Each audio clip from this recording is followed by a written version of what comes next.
and responsible future. And we're focused on making an impact through these environmental efforts.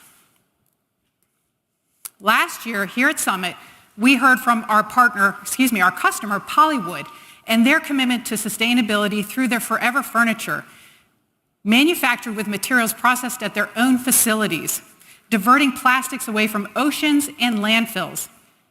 This year, we're going to hear from another Acumatica customer that's doing impressive things in the world of sustainability, Republic Services. In 2023, Republic Services opened their first polymer center right here in Las Vegas, the first of several. This polymer center is the first of its kind in North America, and through this facility, over 5 million tons of material will be processed each year, enabling the plastics that you put in your recycle bin to return to the store shelf in as little as 120 days. I'm joined today by Joe Riconosciuto, Director of Recycling, as well as Taz Miller, Director of Business Solutions Architecture. Gentlemen, welcome. Thank you for joining us. Thank you.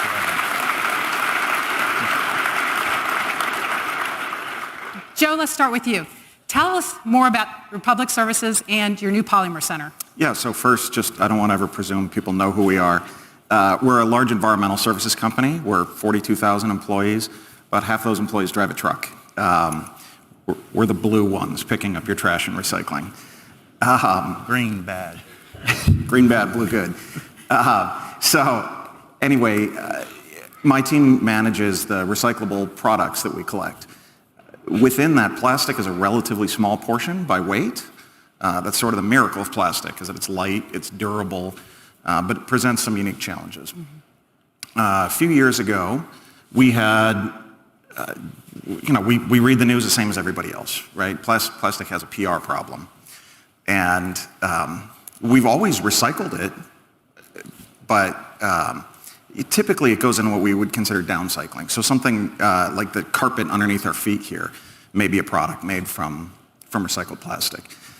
We said, well, what if we could do something more, right? What if we can get this back onto a store shelf? That really is the goal here, is to make something into what it once was.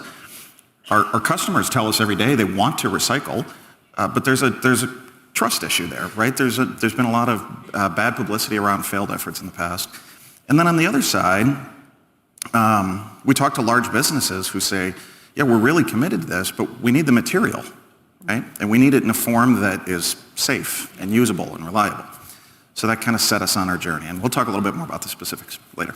Okay, great. Well, and I can attest to that trust issue. Does it make sense to clean out the peanut butter jar and the milk jug? So Taz, you're opening up a new center. Yeah. And you want to do it in record time. Republic Services has technology in place, has systems in place. How did you go about determining which solution was right for you, and what problems specifically did you need Acumatica to solve? Yeah, well, my friend here spent 2 long years envisioning, planning, and putting things into the Polymer Center, and came to IT and said, oh, by the way, we'd like to have a system to support this, and you've got 2 months to set it up. Seems reasonable. So Joe, what? Anyway, kidding aside, we absolutely had systems in place. We actually had just implemented Oracle GL procurement and accounts payable. So having a system that would integrate within our ecosystem of systems was hugely important. But we didn't have manufacturing and distribution, inventory management, or quality control. This is the first time we've ever embarked upon this type of business. I like to say that our name is actually accurate. We are a services business, right? Everything we do is about how efficiently can you repeat an action, but that doesn't involve basic things like bill of materials or inventory management, right? Exactly. So fortunate for us, our JV partner, Blue Polymers, had done an exhaustive review of ERP providers in the system. They looked at NetSuite, Sage, Great Plains, and a handful of others, and selected Acumatica as the best of breed tool. They were looking for something that had a very easy, pleasant UI experience, something that was easy to configure, that didn't take a lot of customization, They wanted it to be integrated just like us, plug and play, Lego-ish integration, and they didn't want it to break the bank or take a year to implement. So that all sounded good to us. So we just basically had to confirm that Acumatica would meet our needs. And I don't know if Mike Poland is out in the audience there, but Mike, thank you so much for your recommendation. 2 years later, it was absolutely the right recommendation, and Acumatic's the right fit for us. Well, great.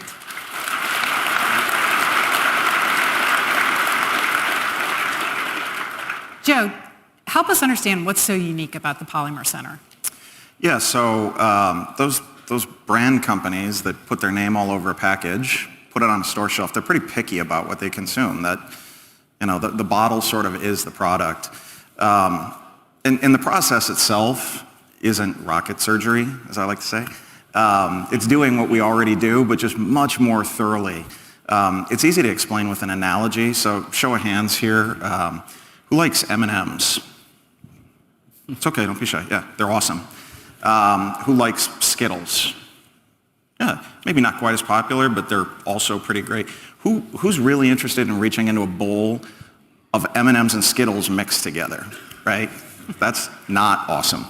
And that's really, I mean, just take a common water bottle. That's what it is. The bottle itself is one plastic, the cap is another, the label may be a third. And so we just really have to give it a lot of TLC to get to the point where things are just so that, you know, they meet the specifications that the market needs, especially when you're going back into a food product. Yeah. Absolutely. So Taz, we talked a little bit about the timeline. What did you perceive to be the biggest challenge that you needed Acumatica to solve?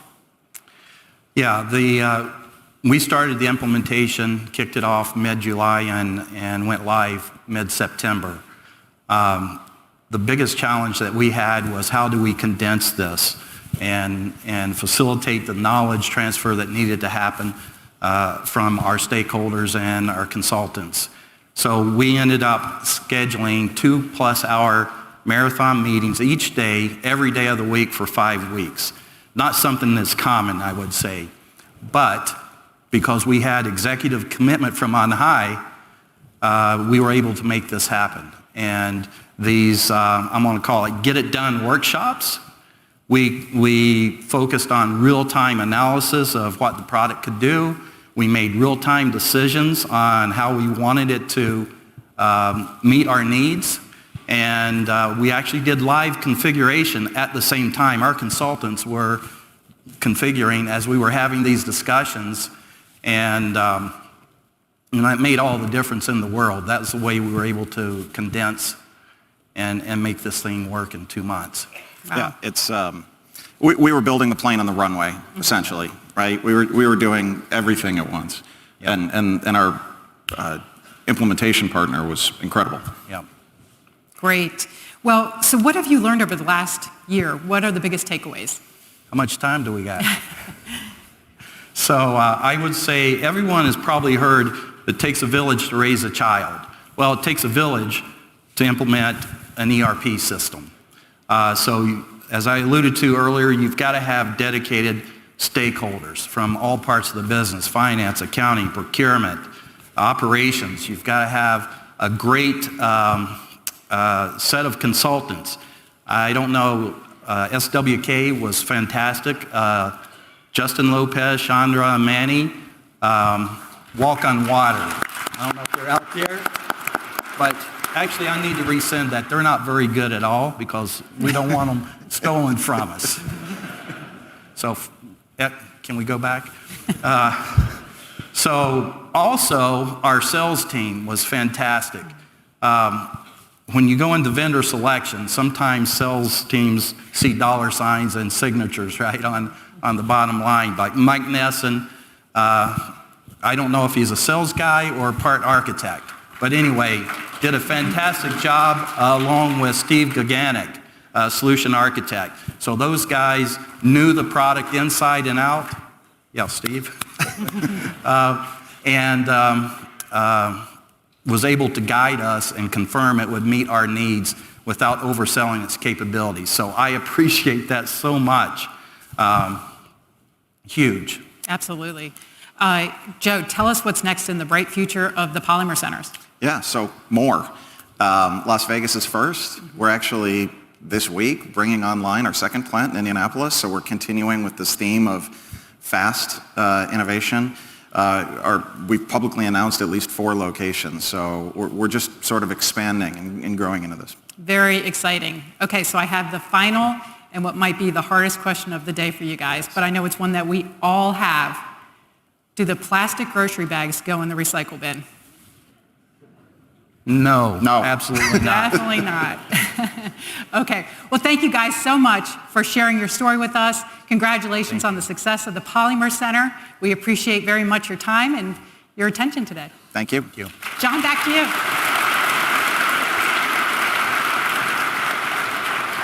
Thank you, Daniel. Great job. Joe and Taz, can you just come join me here for a minute?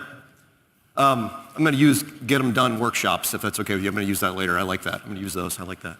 Listen, Republic Services is a great example of a successful business that's also having real impact. The growth of the Polymer Center is actually really interesting and important, and we're very happy to be part of it. Every year, we recognize one Acumatica customer as our Impact Customer of the Year. This award is given to a high-performing organization that's using the Acumatica platform to have a successful impact on a broader challenge. This year, I'm very pleased and happy to announce Republic Services is our Impact Customer of the Year. Congratulations, guys. Thanks very much. Right on. That's awesome. I'll see you later. Okay.